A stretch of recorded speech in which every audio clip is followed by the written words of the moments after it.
Sir ఇప్పుడు supreme court తీర్పు ఎలా రాబోతుందంటారు? ఏ విధంగా వచ్చినా మనకేమైనా ఇబ్బంది అవుతుందంటారు? వీళ్ళేమో సిబిఐ ఎంక్వైరీ కావాలని అడుగుతున్నారు, ఇక్కడేమో సిట్ ఉందండి. ఇప్పుడు సమస్య అంతా ఎక్కడ నడుస్తుంది? కొన్ని దశాబ్దాలుగా, కొన్ని ఏళ్లుగా అఖిలాండ బ్రహ్మాండ కోటి భగవంతుడైన దేవదేవుడి వెంకన్నకి ఇస్తున్న ప్రసాదంలో కల్తీ జరిగిందనేది ఒక మాట. ఈ మాట ఎవరు చెప్పారు? ఆ రాష్ట్ర ముఖ్యమంత్రి చంద్రబాబు నాయుడు గారు చెప్పారు. This is not Nara Chandrababu Naidu, రాష్ట్ర ముఖ్యమంత్రి చంద్రబాబు నాయుడు గారు చెప్పారు. ఎలా చెప్పాడు? ఒక ఈవో ఒక రిపోర్ట్ ఇచ్చాడు, వాళ్ళు తనిఖీలు చేశారు, గుజరాత్ ల్యాబ్ పంపించారు. ఆ ల్యాబ్ ఒక రిపోర్ట్ ఇచ్చింది. అది ఆయన దగ్గర పెట్టుకొని ఆయనకి అప్పటి వరకు తెలియదు ఈ క్రూరత్వానికి కూడా పాల్పడిందా ప్రభుత్వం అనే పర్యవసానంగా మీటింగ్ చెబుతూ వైసీపీ పాపాల గురించి చెబుతూ తిరుపతి లడ్డూలో కూడా వీళ్ళు అపవిత్రం చేశారనే మాట మొట్టమొదటగా అన్నాడు. రిపోర్ట్ అప్పటికి ఉంది. వెంటనే వైసీపీ వాళ్ళందరూ బయటకు వచ్చారు, చంద్రబాబు నాయుడు గారు లడ్డూని రాజకీయం చేస్తున్నాడు అని. రెండో రోజు రిపోర్ట్ వచ్చింది, Gujarat lab report. Gujarat lab report అంటే నువ్వు నేను పెట్టుకున్న ల్యాబ్ రిపోర్ట్ కాదండి, అవునండి, కేంద్ర ప్రభుత్వ అనుమతితో పెట్టిన ల్యాబ్ రిపోర్ట్. గుజరాత్దైనా మద్రాసుదైనా. ఇప్పుడు వైసీపీ పార్టీ ఏం మాట్లాడాలంటే, లేదు జగన్మోహన్ రెడ్డి గారు ఏం మాట్లాడాలి? బాధ్యత గల ముఖ్యమంత్రి, విచారించుకోండి, 10 విచారణ అయ్యండి, నేను తప్పు చేయలా, దేవుడి విషయంలో చేయను, నేను బైబిల్ పట్టుకున్నా సరే, 4 గోడల మధ్య చదివినా సరే, 40 గోడలు ఎక్కి చదివినా సరే మీరు విచారించుకోండి అని అనాలి. కోర్టుకి ఎవరు వెళ్ళారండి? సుప్రీంకోర్టుకి సుబ్బారెడ్డి గారు వెళ్ళారు. హూ ఈ సుబ్బారెడ్డి? చైర్మన్, ఇది ఫార్మర్ చైర్మన్ ఆఫ్ టీటీడీ అండి, plus parliament member in YCP. YSR Congress party parliament member. అవునండి. సుబ్రహ్మణ్య స్వామి ఎవరండి? అతను ఆల్సో వైసీపీ ఫేవర్. మీరు కోర్టుకి వెళ్ళారు అడ్డుకోవటానికి. విచారణ జరిపిస్తాం, సిట్టు వేస్తాం, మరో విచారణ చేస్తాం, నిజాలను తేలుస్తాం అనేది ప్రభుత్వం చెప్తుంది. అసలు మీరు విచారణ చేయొద్దు, దీన్ని ఆపండి అని మీరు కోర్టుకి వెళ్తున్నారు. ఇప్పుడు తప్పు జరగనట్ట. నేను ఒక మాట చెప్తాను సార్, అన్నం ఉడికిందో లేదో అన్నం అంతా పట్టుకొని అక్కర్లేదుగా, చేయి పెట్టి తిప్పుతావా? ఒక మెతికి పట్టుకుంటావా? జగన్మోహన్ రెడ్డి గారి 5 ఏళ్ల పరిపాలన గమనిస్తే హిందూ దేవాలయాల మీద ఇతను అపవిత్ర కార్యక్రమాలు చేశాడా లేదా అనేది అర్థం అవుతుందా లేదా? అవునండి. ఏనాడన్నా హిందూ దేవాలయాన్ని పట్టించుకున్నాడా? రాముడి తల తీస్తే కొడాలి నాని గారు ఏం చెప్పారండి? హ్యాపీ ఏముందా బొమ్మకు తలపోతే, చేతబడి పాదాలు పోతే ఏం చెప్పారండి? ఇరుకులు ఎత్తుకుపోయింది అని చెప్పి. రథం తగలబడితే ఏం చెప్పారండి? ఓ 10 లక్షల రూపాయలు అవుతుందని చెప్పారు. ఈ అపవిత్రం కాదా సార్? అదంతా కూడా మనోభావాలన్న సంగతి మర్చిపోయారు. మనోభావాల తర్వాత సంగతి. ఒక హిందూ దేశంలోనే ఉన్నాం మనం. నీ మతం ఎంత గొప్పదో ఆడి మతం కూడా అంతే గొప్పదే. నువ్వు గౌరవించాలా లేదా ప్రభుత్వ అధిపతిగా? నువ్వు కొడాలి నానిగా మాట్లాడితే తప్పవట్టం. నువ్వు మంత్రి కొడాలి నాని కదా, దాన్ని ఏమంటాడు ముఖ్యమంత్రి, మాజీ ముఖ్యమంత్రి, సంతోషపడ్డాడు కదా. నువ్వు చర్చిల దగ్గర ప్రేయర్ చేస్తావు కదా చేతులు కట్టుకొని మీ నాన్నగారి సమాధి దగ్గర. మరి వీళ్ళకేది? నువ్వు తప్పు చేయలేదని నమ్మకం ఏంటి? దేవదేవుని దేవాలయంలో చాలా అపవిత్రాలు జరిగాయి సార్. మీకు కూటమి ప్రభుత్వం కూడా ఒక లడ్డు వ్యవహారం మీద కాదు, మొత్తం వ్యవహారాల మీద వాళ్ళు షిఫ్ట్ చేశారు.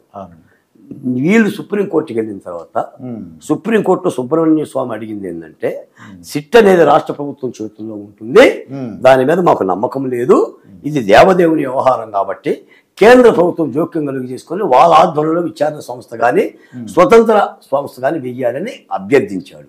దాని మీద కోర్టు అడిగింది సోలిసిటర్ జనరల్ని, దీన్ని కేంద్ర ప్రభుత్వ దృష్టికి తీసుకెళ్లి మీరేమైనా దర్యాప్తు చేసే అవకాశం ఉందా అని. కోర్టు ఆ మాట అన్నదని చంద్రబాబు నాయుడు గారు తాను వేసిన సిట్టిని తాత్కాలికంగా ఆపాడు. ఎందుకు ఆపాడు? చట్టానికి లోబడే వ్యక్తి కాబట్టి. వేసుకోమని అర్థం. లేదు మీరు వేయటానికి లేదు, నా సిట్టే విచారిస్తుందని అంటలేదండి, విచారించమంటున్నారు ఆయన. హైకోర్టు 3 రాజధానులు వద్దు, ఒకటే రాజధాని శాసనసభ తీర్మానం జరిగిందని కోర్టు చెప్తే జగన్మోహన్ రెడ్డి ఏం చేశాడు?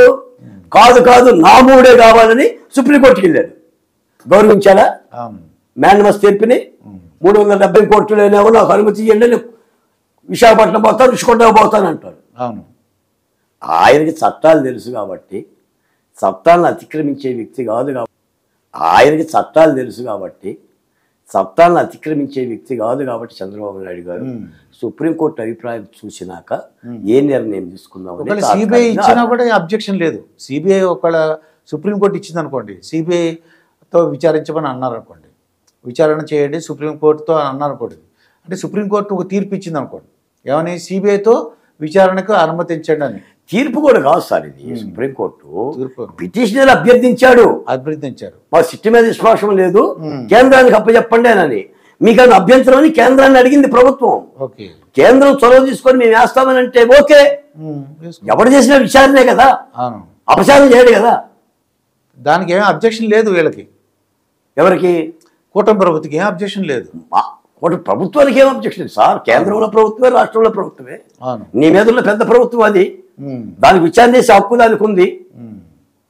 అంటే మళ్ళీ జగన్మోహన్ రెడ్డి గారు కానీ వైసీపీ వాళ్ళు కానీ వ్యవస్థలని మేనేజ్ చేస్తున్నారు అంటానికి అవకాశం ఉందంటారా? ఏం మేనేజ్ చేస్తారండి? 11 సీట్లు వచ్చి అసలు ఎక్కడున్నాడండి జగన్మోహన్ రెడ్డి? మొన్నటి దాకా ఫుల్ టైం పొలిటీషియన్ అండి, ఫుల్ టైం పొలిటీషియన్. 5 ఏళ్ళు కూడా తాడేపల్లిలో కూర్చునేవాడు, తాడేపల్లి బయటకు వచ్చేవాడు. ఇప్పుడు ఏంటి పరిస్థితి? Part time politician. బెంగళూరులో ఉంటున్నాడు, 10 రోజులకో 20 రోజులకో వస్తున్నాడు, కార్యకర్తలు బలకరిస్తున్నాడు, ఛాయ్ తాగుతున్నాడు, వెళ్ళిపోతున్నాడు. అసలు పొలిటీషియన్ ఎట్ అవుతాడండి? గెలిచినా ఓడినా నీళ్ళల్లో చేపలు ఉన్నట్టు ప్రజల మధ్యన ఉండే రాజకీయ నాయకుడు పొలిటీషియన్ అవుతాడు. అది చంద్రబాబు నాయుడు గారిని ఏమన్నారండి ఆ రోజున? హైదరాబాద్లో ఉన్న తన ఇంటికి 2 రోజులు రెస్ట్ తీసుకోవడానికి వస్తేనే ఎన్ని మాట్లాడారు? పవన్ కళ్యాణ్ గారిని ఏమన్నారు? ఏదో సినిమాలు తీసుకోవటానికి తన వృత్తిలో ధర్మంగా, ఇప్పుడు రాజకీయాలు చేస్తే కడుపు నిండదు కదా, తన వృత్తిలో ధర్మంగా ఒక సినిమా తీసుకోవడానికి వస్తే ఏమన్నది రోజా గారు, లేదా కొడాలి నాని గారు, వల్లభనేని వంశీ గారు, లేదా ఆంధ్రప్రదేశ్లో మంత్రులు హనీమూన్కి వచ్చినట్టు వస్తున్నారు అని అన్నారు కదా. ఇప్పుడు జగన్మోహన్ రెడ్డి గారు హనీమూన్కి వచ్చినట్టు రావట్లేదు, ఆంధ్రప్రదేశ్కి వస్తున్నారు. మాట్లాడిన నేను ఇంకో మాట కూడా చెప్తాను సార్. అసలు ఆంధ్రప్రదేశ్లో 175 వస్తాయి, అందులో 175 సాధారణంగా ప్రజాస్వామ్యంలో వస్తాయా సార్? వస్తాయండి, రావు కదా. అసలు రామారావు గారు కూడా సందర్భంలో ఓడిపోయారు తెలుసా? అవునండి, చిత్తరంజన్ దాస్ మీద. అవును, రావు కదా. అంటే ఏం చేద్దాం అనుకున్నావు నువ్వు? దొంగతనం చేద్దాం అనుకున్నావు 175 సీట్లు. అంటే ఈవీఎంల మేనేజ్మెంట్ అలాగేనా? అంటే ఒక ప్రజాస్వామ్య స్ఫూర్తి కాకుండా ఒక అహంకారి పాత్ర కనిపించడం లేదు అక్కడ. నువ్వు సవాళ్ళు ఏం చెప్పావు? చొక్కాలు మడచేయమన్నావు, లొంగిలు పైకి ఎత్తమన్నావు, ఎత్తి మీద చేపెట్టుకుని ఏం చెప్పావు? ఏం పీక్కుంటారో పీక్కుండా అన్నావు, ఏం పీక్కుంటారో పీక్కుండా అన్నావు. అవును, ఇంటికి ముక్కు కూడా పీకలేరని అన్నారు. అవును, పీకారు. అది అది గుండి చేశారు. అది మీకు మాట చెప్పానా? మంగమ్మ గంగమ్మ అని చెప్పేసి 2 మహిళలు ఉన్నారంట. మంగమ్మ ఎత్తినేమో 2 ఇంటికలు ఉన్నాయి, గంగమ్మ ఎత్తినేమో 1 ఇంటికి ఉంది. నాకు 2 ఇంటికలు ఉన్నాయని ఈ మంగమ్మ గంగమ్మని 1 ఇంటికి గంగమ్మని ఎత్తి పొడుస్తూ ఉంటుంటుంది, ఏదో ఒకటి. దాన్ని బాధ భరించడాక ఈ గంగమ్మ గంగా నదికి వెళ్ళిపోయి నీళ్ళలో మునిగి తల్లి ఆ మంగమ్మ శరబడలేకపోతున్నాను అని గంగానదిలో మునిగితే గంగమ్మ ప్రత్యక్షమై ఏమైందమ్మా అంటే మంగమ్మ ఏంటి చేస్తుంది అని ఉంది. ఓకే అని చెప్పి అది దీవిస్తే తల నిండా ఇంటికి వచ్చింది. ఇంటికి వచ్చేసి వాల్ జడ వేసుకొని పూలు పెట్టుకుంది. ఈ మంగమ్మ చూసింది 2 ఇంటికమ్మ, అసలు ఇది జుట్టట్టు వచ్చింది అని. ఇది గంగానదికి పోయిందని అర్థమైంది. ఇది అంటే పొట్ట పెట్ట చదువుకొని వెళ్ళిపోయి గంగానది వెళ్ళిపోయి అమ్మ గంగమ్మ తల్లి నాకు తల ఇంటికి మునిగింది. 2 ఇంటికి వరదలో కొట్టుకుపోయింది. అత్యాస ఉన్నదంతా ప్రజలు నిన్ను నమ్మి విశ్వసించి 151 సీట్లు ఇచ్చారు. నువ్వు గర్వభంగంతో దుర్యోధుడిలాగా వెళ్ళగలుగుతా బాధ్యత పనిచేయకపోతే ఇది అంతే. దీన్ని గమనిస్తే మంచిది. ఏదైనా బాలకోటే గారు నాకు అర్థమైంది ఏంటంటే సిబిఐ విచారణ ఒకవేళ ఇచ్చినా కూడా రాష్ట్ర ప్రభుత్వానికి అభ్యంతరం లేదు. అసలు రాష్ట్ర ప్రభుత్వాలు అభ్యంతరం పెట్టవండి. కేంద్ర ప్రభుత్వానికి ఆ నిర్ణయాధికారం ఉంది. మొత్తానికి నిజాలు బయట తీయాలి, అది వాళ్ళ కోరిక.